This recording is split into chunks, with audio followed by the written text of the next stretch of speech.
Sen emdem oldun özgeye. Bel büküldü, üz kırıştı, sal nezer her çizgiye. Turi ömrüm keçti, hicranında baktım güz güye.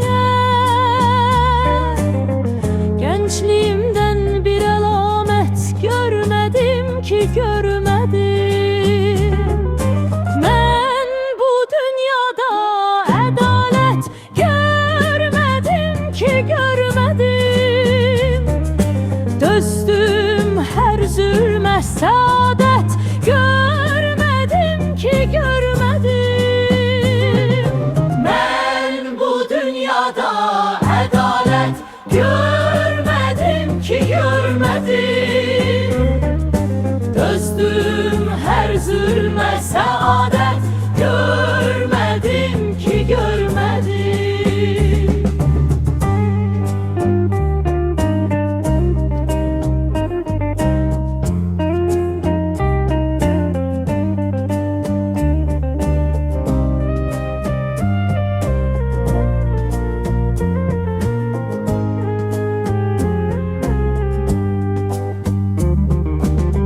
Eşkimi kalbimde bilmezdim garip eyler felek.